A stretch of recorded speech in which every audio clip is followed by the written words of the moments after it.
So it's early.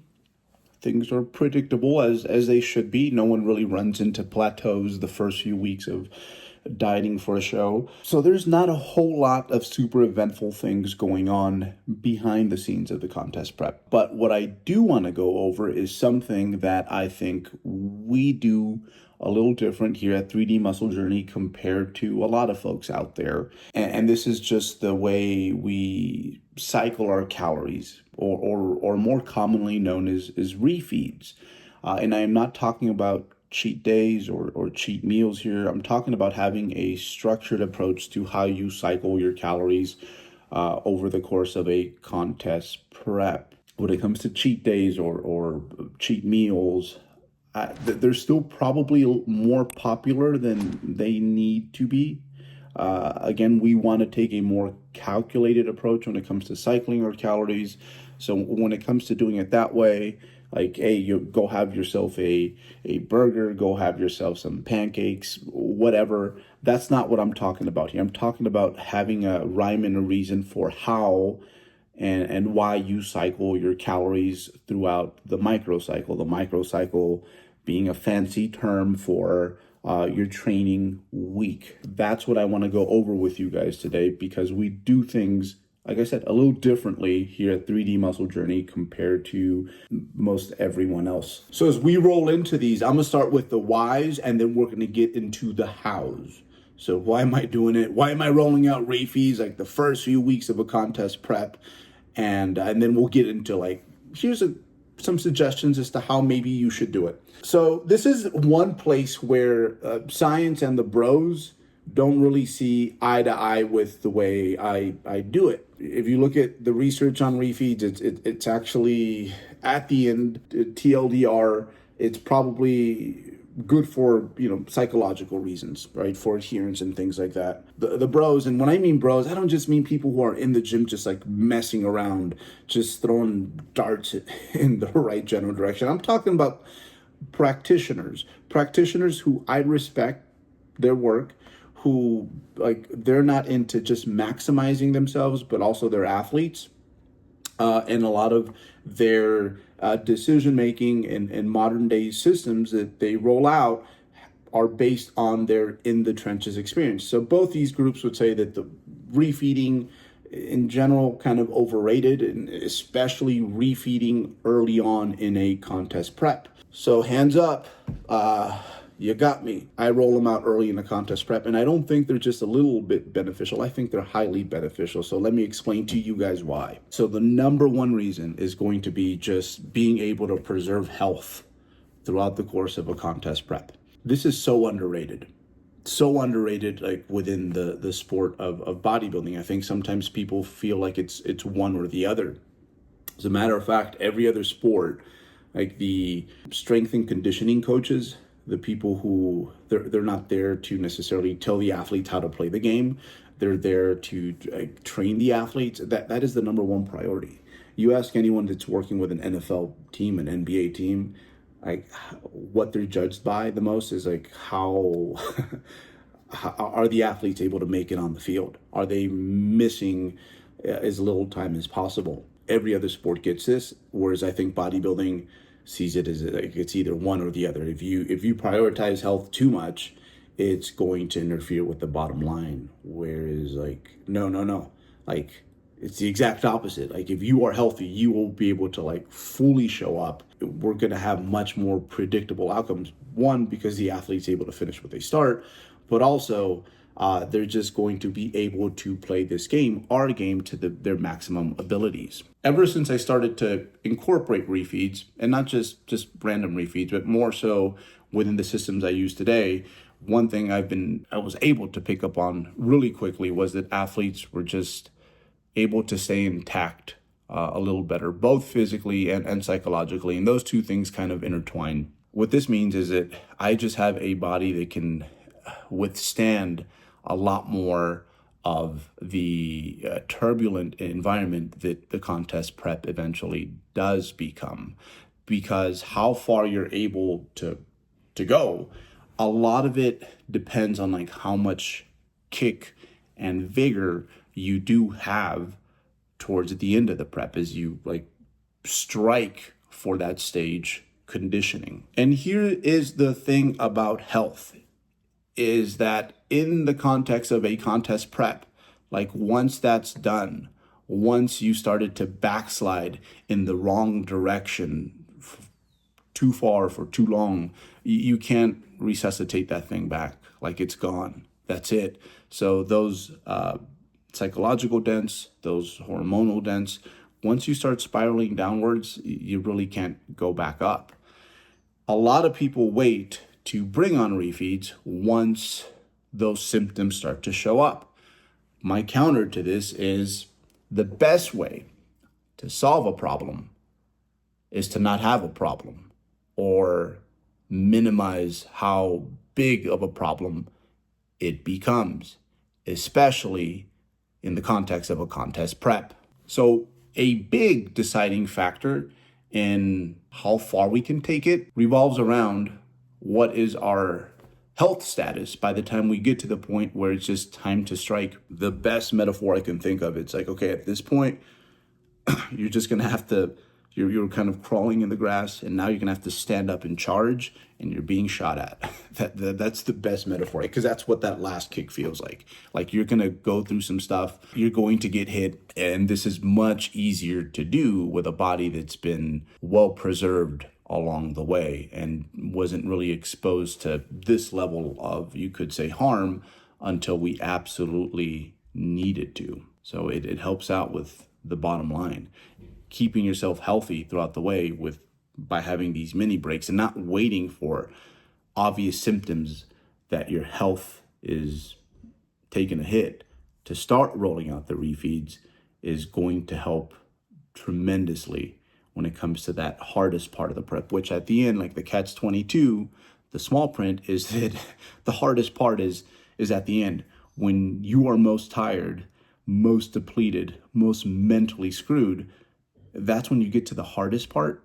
So being able to preserve yourself mentally and physically for that last leg of the contest prep, super important. And then on the other side of it, what I've noticed since we've started to prioritize health by having, again, these mini breaks, which I feel are so impactful, like to roll them out before you see the problems show up, because again, there's no reversing that at that point. What I've seen is that post-prep, the recovery period is much more predictable. Like 6 weeks later, like this is kind of worst case, like the athlete's like, yeah, I feel like normal. I'm ready to push it again. So we're not spending 6 months just trying to regain a certain level of normalcy, trying to regain the physical attributes like we had, the health attributes that we had going into the contest prep. And in some cases, it's like 3 weeks and my guys are and gals are like ready to, let's start working on that next campaign. So health, super important, super underrated. If this was the only benefit to refeeds, I would, good enough reason for me. All right, number 2 is just going to be the fact that it doesn't make sense to me that people will spend all this time trying to plug and play like the best microcycle, which again, fancy terminology for your training week, right? It's like, okay, this goes here, this goes there. Oh, okay, now this gets in the way. Let's move these around. Let's put this first. We spend all this time and energy trying to formulate a training week that just makes sense, right? Why shouldn't the nutritional segment of this, especially during a contest prep, why don't we spend nearly as much time generating that and seeing how these two things, obviously we understand this, that they work synergistically, right? They play off each other. Why are you going to spend all this time creating your training cycle, your microcycle, your training week, and then when it comes to the nutritional part is just throw it on top? And what I've seen is that by actually having these two things play off each other, you can make it so that your body parts with the least talent, the ones that are hardest to put muscle on, that also ironically happen to be the body parts that will disintegrate into nothing over the course of a contest prep. You can make it so that the way you're undulating, bringing your calories up and down, synchronizes with those areas so that you are able to not just maintain muscle better there, but in many instances, actually gain muscle in those areas. Yes, throughout a contest prep, gain muscle in those areas through most of the contest prep. In many cases, even over the course of the whole contest prep. If you're smart about this, both the programming and how you overlap the calories, you can absolutely see that area not just maintain really well, but as a matter of fact, actually, and it's hard to believe it when you see it, but actually make some progress over the course of the contest prep. Number 3 is going to be, it prevents and it breaks pseudo plateaus. It primarily works via just reducing the amount of water retention that you see when you're just dieting in a very linear way. Sometimes this edema, this water retention, after a few high days will disappear. So it saves us a lot of moves over the long term, because sometimes, especially if you don't have an eye for this just yet, you don't see the scale move for 2-3 weeks, whatever. It's very easy to want to stay ahead of the curve and make an adjustment. But here's the thing, what if you didn't need that adjustment? It was just water retention that was taking place because, again, like hard dieting, hard training, this will do it to just about everyone at some point. By taking a break, stepping away from the caloric deficit, what you'll often see is that, there'll be a little bit of a weight spike after, but right around that corner, you'll start to see the weight fall off again because your body got a moment to exhale.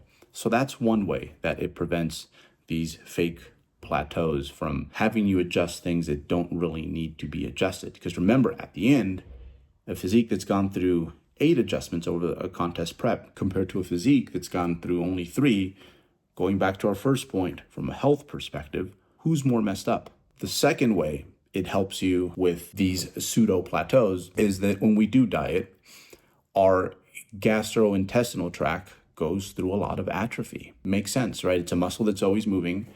You don't use it, you lose it. So as you switch from off-season levels of food to dieting levels of food, that thing's gonna atrophy. And what this means is that, and surely some of you guys have experienced this, like how regular you are can change over the course of a contest prep. But by giving your GI tract a few training days, more food, more work, what you'll see is that, first of all, like kind of gross here, but mass moves mass, right? So think of like one train cart pushing another train cart out. There you go, even in the intestinal tract. And then the other one is going to be that you will see a lot less atrophy in those regions because a few times a week, you're still giving it some extra work. And a lot of what makes, it's crazy how much of our weight on that scale is actually food bulk. I mean, think about it. Think about all the food you eat in a day, put that on the scale, that's inside of you, right? And if it's sometimes coming out after 2 days, sometimes after 4 days, you can see how that's going to impact your weight. And it might make you do something from an adjustment perspective that you don't need to do. Refeeding frequently will prevent you from maybe jumping the gun, and on average is going to play a huge role because, again, less of these pseudo plateaus will take place. And it's very hard to get excited, antsy, anxious contest preppers to not make a move, right? Because sometimes you rather make a move and maybe it wasn't needed, but at least you did something proactive as opposed to just kind of sitting there and losing out on time. This will help make that part of the contest prep a little bit less exciting. You'll have a lot less of these moments where it feels like a deficit, like you've been working hard, energy is low, but the scale just isn't moving. This is where cycling calories, again, because of the water retention and how it's gonna help with that, how it's gonna help with keeping your GI tract healthy and moving. This is another place where you will benefit from cycling your calories early. And finally, one that's gonna be more sports specific, one that my guys out there that are they're part of Team No Days Off from a hypocaloric diet, they're just too tough. None of this matters for them. It's going to leave you clues when it comes to peaking, right? Because for at least 20 weeks, you've been seeing your body like fill out, deplete, fill out, deplete.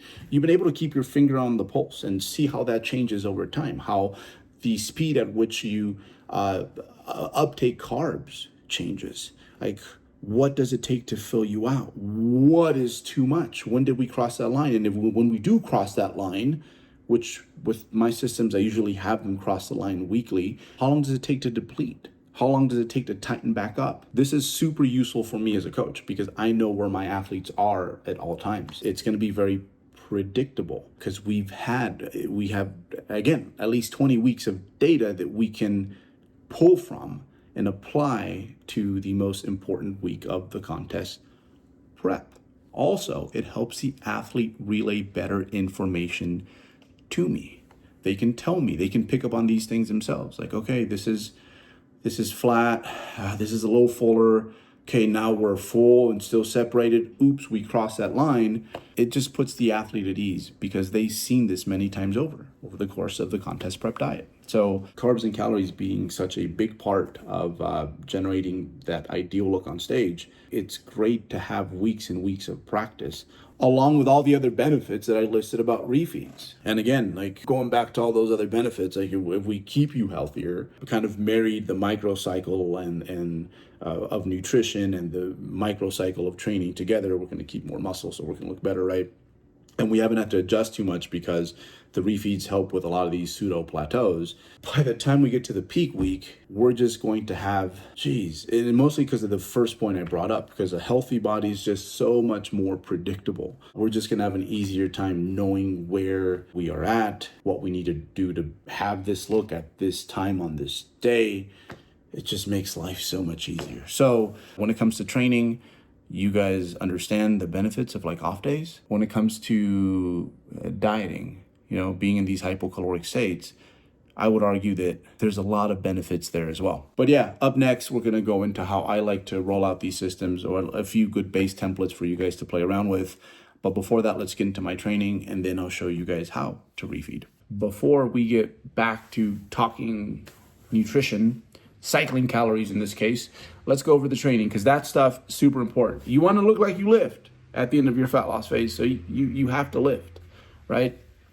And I'm feeling it, man. Not necessarily from an energy standpoint, but more so from my dimensions are just different, right? Like the towel right there in the belt, the new notch or the notch that I can reach, too tight, my old notch too loose, so we put a towel in there. Usually I just prefer to coat myself all around with a sweater, but I just didn't pack one because it was kind of a surprise. I figured that out kind of last minute. But other than that, I feel fine. Like energy is great. However, I am already kind of using these energy salvaging techniques.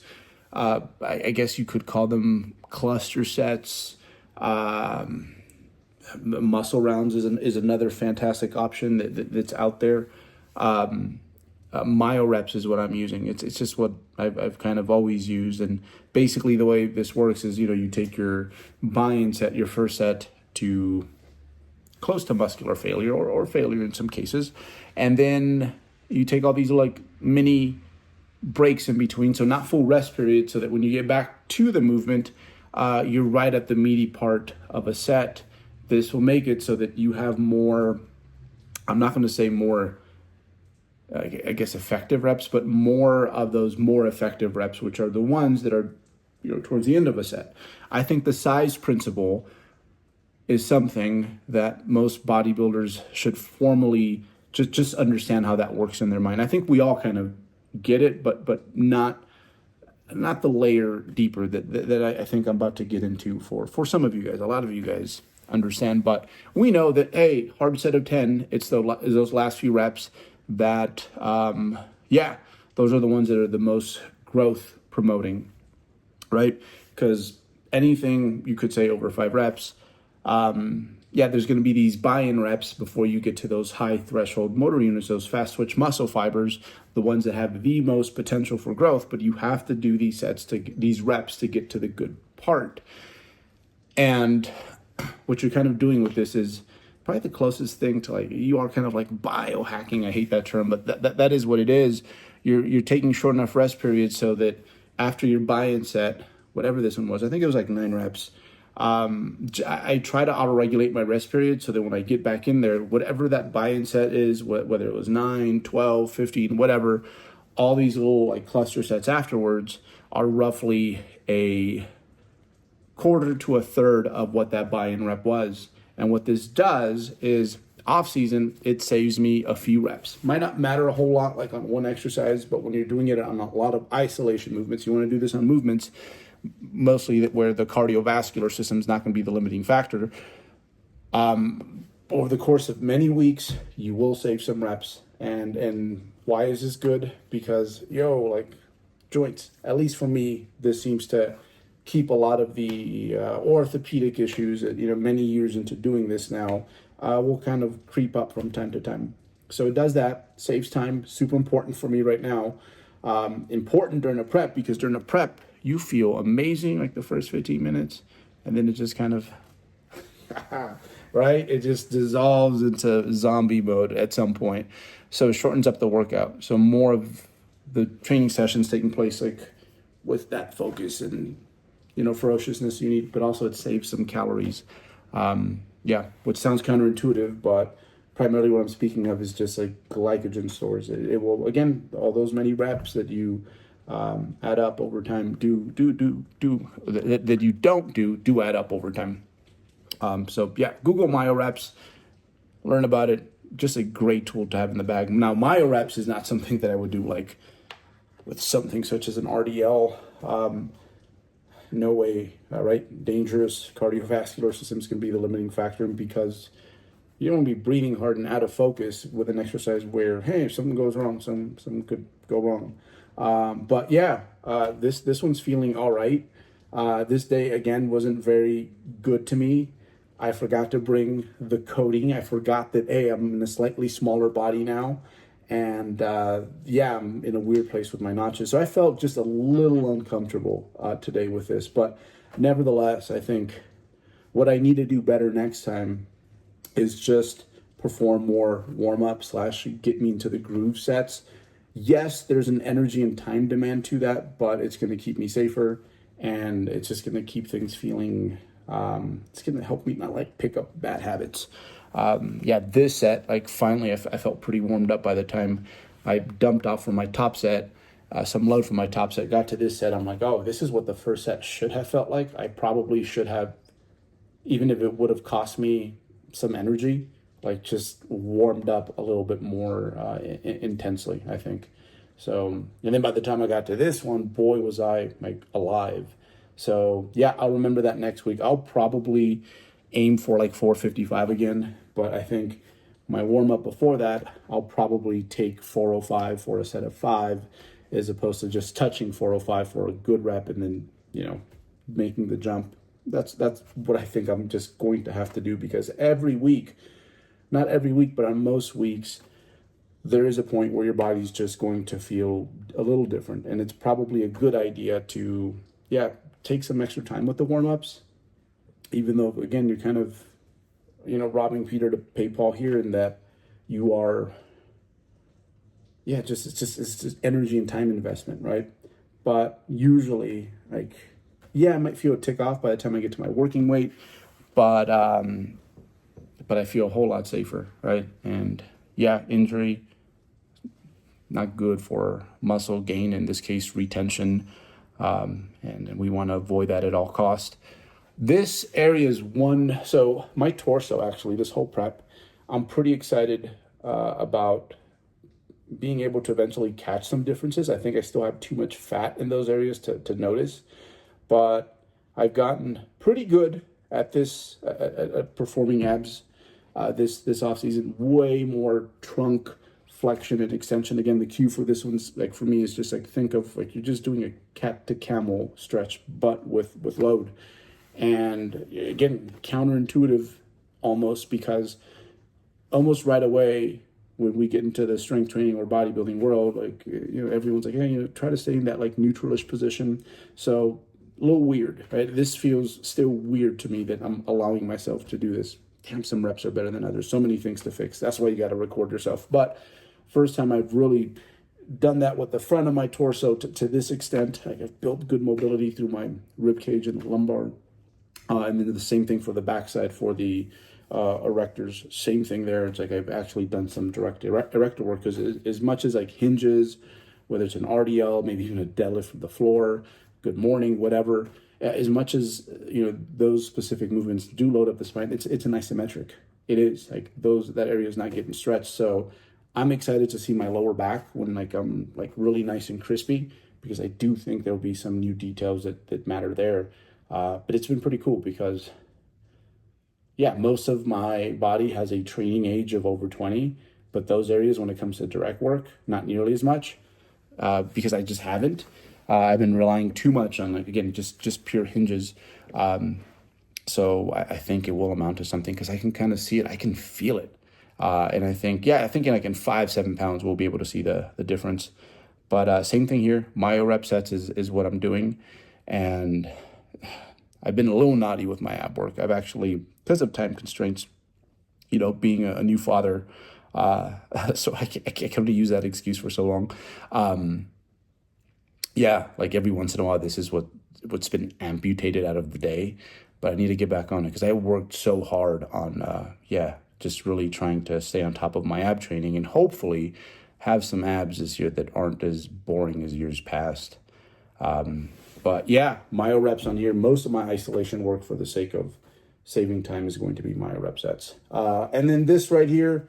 So this was a new discovery. So this elbow doesn't fully extend. This one, my right one.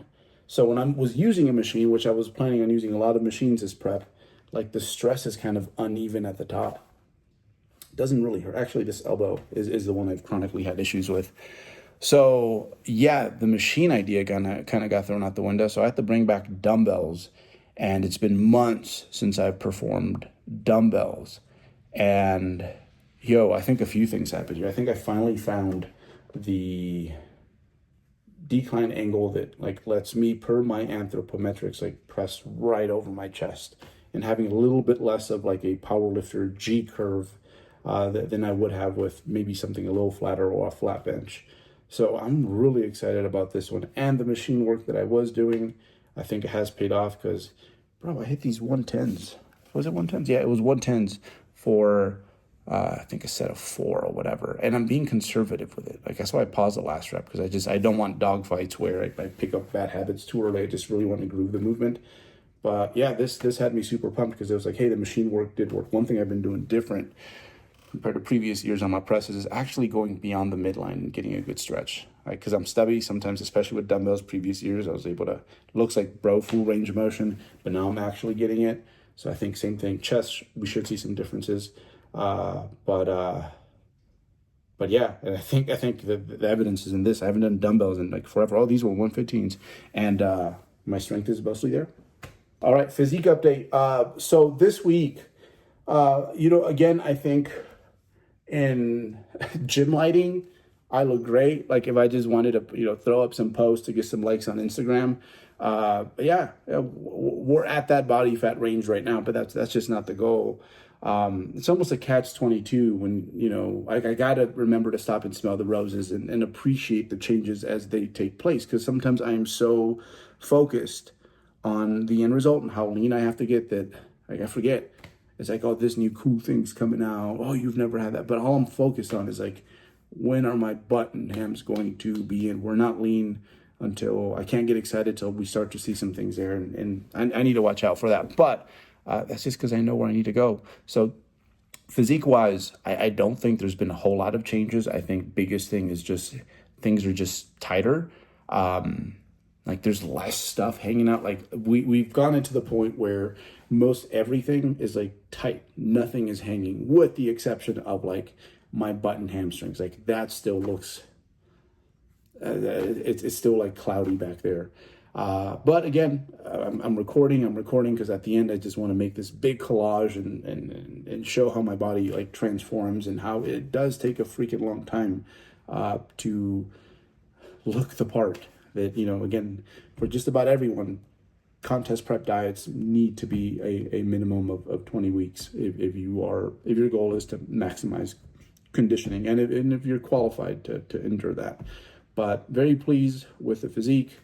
My weigh-ins reflect it, and that we're losing, but we're losing at the right rate. And again, the goal as of right now is just I want to not see things under 170 like all the time, right? Like not just like a weird outlier weigh-in, but just like the average under 170 until the end of June. So big part of this again is conserving energy, pacing it. It's a push-pull sort of deal, and just ensuring that like my excitement doesn't take over and I work harder than I need to during these opening rounds, because that last bit, those last 2 pounds, those are a dogfight, and that's what I need to save myself for.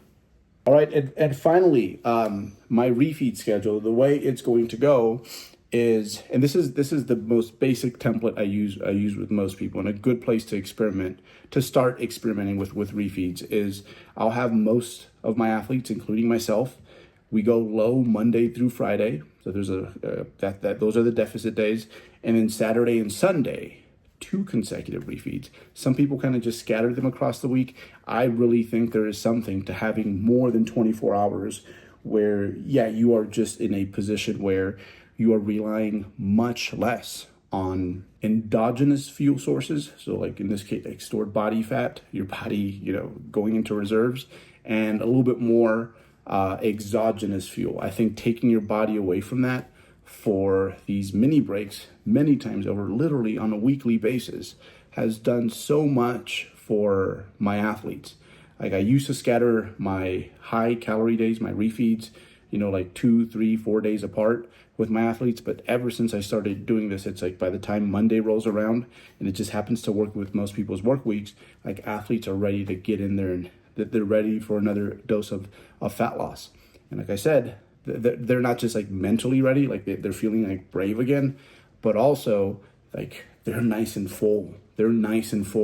And they're ready to do something. And that's where you can totally take those weaker body parts and move them over to early in the week so they benefit the most from just being in a good position from a muscular fullness standpoint, being in a good position from like a mental standpoint.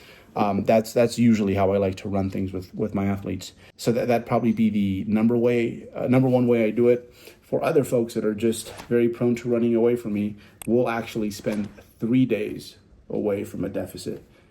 3 days. So it's going to be something like Friday, Saturday, Sunday, or Saturday, Sunday, Monday, and we just run a 72-hour refeed. And that usually isn't something I run with most people. Maybe like towards the end when you're really like scraping for the last bits of body fat and you really want to control the amount of hypocaloric exposure that the athlete is going through.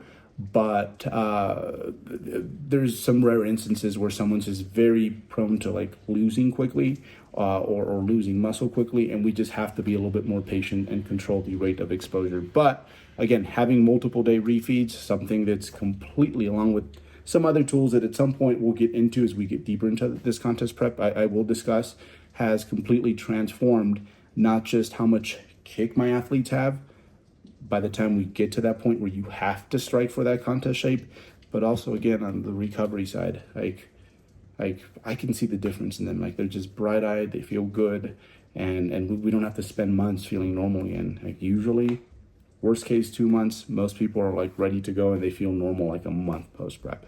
That, along with just giving yourself enough time, will make it so that even though you are maybe having more days that aren't hypocaloric, that aren't dieting days over the course of a full contest prep, it's just super important that on your little contest prep road trip, you have those little rest stops. It's just going to have you enjoying the process a whole lot more. It's going to make for a final product, I think. And most importantly, like it's going to keep this process as healthy as it can be. So I know it's hard, right? It's hard because you just want to stay on the road. You want to hold in your contest prep P, but I've just found too many benefits from just being smarter about how I cycle my calories with my athletes. And I wouldn't be surprised if certain elements of this in the next 5 to 10 years, I'm giving you guys keys, will be keys to I think some good stuff will be kind of standard practice across like just most basic contest prep models. So that is it, folks. 2 weeks down. So far, so good. It's slow. It's boring. Doesn't really feel like I'm doing a whole lot, but that's exactly how it should be, because at the end, right now, I don't even know I'm prepping, but it will get to the point where it's like, it's just this omnipresent being, this shadow that's always there. And the goal is to delay that as long as possible. Avoid getting to that point where the fatigue is just almost 24/7, where you're hyper fixated on that. Now, you got to keep it cool these first few weeks. You got to kind of let it come to you. Don't do too much chasing. Pick your spots, and just remember that this is a long-term process. That's why, again, I'm taking many months to look the part here. So, yeah, I'll leave it here, guys. See y'all next time.